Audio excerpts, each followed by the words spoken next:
In this lesson, we're going to learn how to navigate to an airfield and land on it. There are 3 navigation modes that we'll be using: en route, return to base, and landing.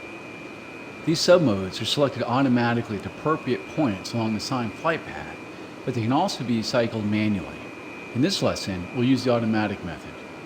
I currently have the lesson paused as I explain some of the finer points. Press the spacebar to continue. What we'll learn in this lesson is how to navigate to a waypoint using en route mode, switch to return mode automatically, and then switch to landing mode automatically. We are currently in en route mode, as indicated in the bottom left corner of the HUD. This mode allows us to fly from waypoint to waypoint in sequence automatically, as we did in the previous navigation lesson. However, in this lesson, we will try the manual selection.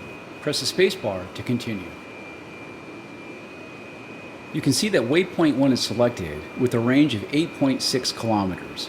Press left control and tilde to select waypoint 2. You can see that waypoint 2 is 15.5 kilometers from us. As we learned in the prior lesson, we can see the direct heading to the waypoint is indicated by the yellow arrow on the HSI, and the twin white arrows indicate our path to fly the course line. Directly above the HSI is the Attitude Director Indicator, or ADI. This is a sphere with one hemisphere white and one hemisphere black. In the center of the ADI is a white aircraft symbol. This aircraft symbol stays stationary in pitch, but will rotate as you maneuver and roll. The ADI ball will move in pitch in relation to the aircraft symbol. When the aircraft symbol center is over black, your nose is below the horizon. If the aircraft symbol center is over white, your nose is pointing above the horizon. Press the spacebar to continue. In the center of the ADI are 2 yellow lines that help assist you reach the waypoint via the course line. The course line is a direct line between 2 waypoints. The vertical line indicates your required azimuth steering to reach and maintain the course line. When the yellow vertical line is centered on the ADI, you are flying on or to the course line. If the vertical line is off to either side, put your stick in that direction until the vertical line centers on the ADI and adjust your roll to keep it centered. The yellow horizontal line indicates your elevation course steering. When centered on the ADI, you are flying at or to the set course altitude for that waypoint. If the yellow line is on the lower half of the ADI, push the stick forward until the yellow horizontal line centers on the ADI and adjust pitch to keep it centered. Conversely, if the yellow horizontal line is above the center line of the ADI, pull back on the stick until the line centers. Along the top and left side of the ADI are your heading and elevation deviation scales. The more the lines are from center, the greater you are off the direct path to reach the waypoint. Let's practice this as we fly to waypoint 2. I will unpause the lesson when you press the spacebar. You will first need to intercept the course line between waypoints 1 and 2. Note that the ADI steering bars and the HUD navigation circle provide us the same information. Fly the aircraft to center the ADI steering bars by adjusting the pitch and roll to keep the bars centered on the ADI. Or you can fly to keep the navigation circle on the HUD in the very center of the pitch and bank indicator. The choice is yours. Also remember that the assigned airspeed and altitude for the waypoint are indicated as smaller digits above your current airspeed and altitude. Fly to waypoint 2.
Nice job.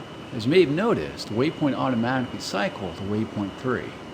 Go ahead and fly to waypoint 3 along the course line and maintain a speed of around 400 kilometers per hour.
Now that you have reached the last en route waypoint, notice that the return mode has automatically been selected as indicated by RTN in the lower left corner of the HUD.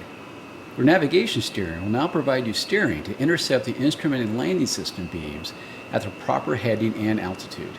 Fly the assigned return navigation.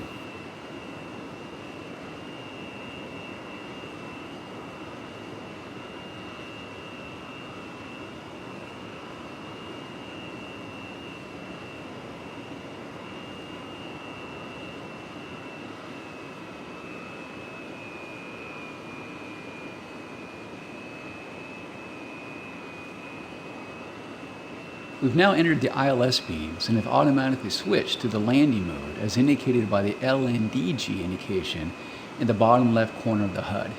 The ILS contains a glide slope beam to help guide you vertically, and the localizer beam helps you to guide horizontally. Below the landing indication is a K indication that lets you know that you have captured the ILS beams. The upside down L in the lower left side of the HUD indicates that you are on glide slope. If you have not already done so, reduce your airspeed to less than 400 kilometers per hour and lower your landing gear by pressing G. If you need to, deploy your air brakes by pressing B. Lower your landing flaps by pressing left shift and F. Press the spacebar to continue.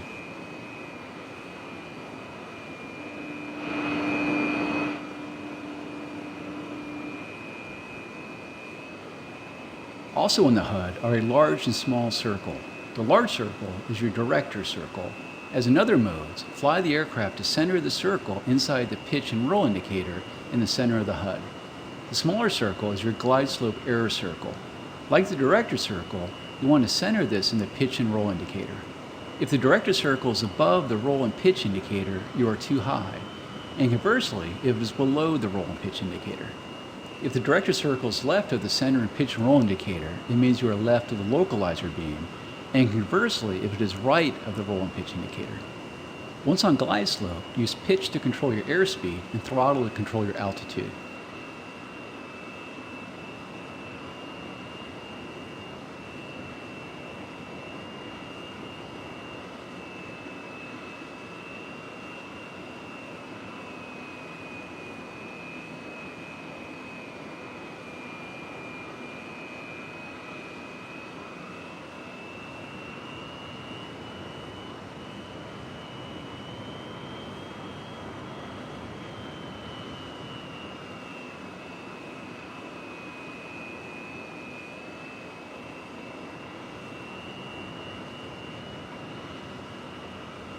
You've just passed the outer marker beacon, and your airspeed should be between 290 and 310 kilometers per hour and on glide slope.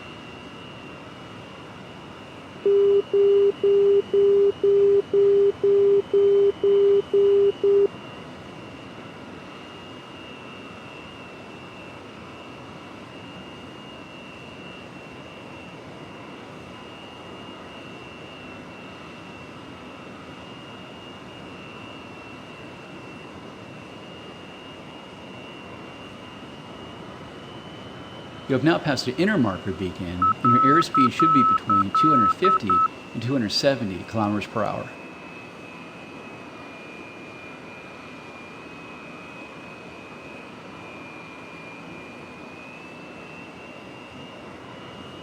You just passed the runway threshold. When the radar altimeter indicates 5 meters, reduce the throttle to idle and flare the nose such that the sink rate, as indicated on the right side of the HUD, is between 1 and 2 meters per second.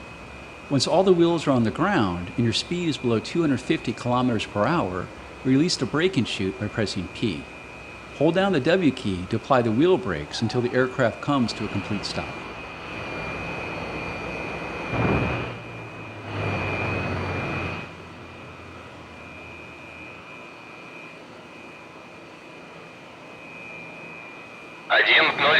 Looks like you got it down in one piece. You can end the lesson now by pressing the escape key.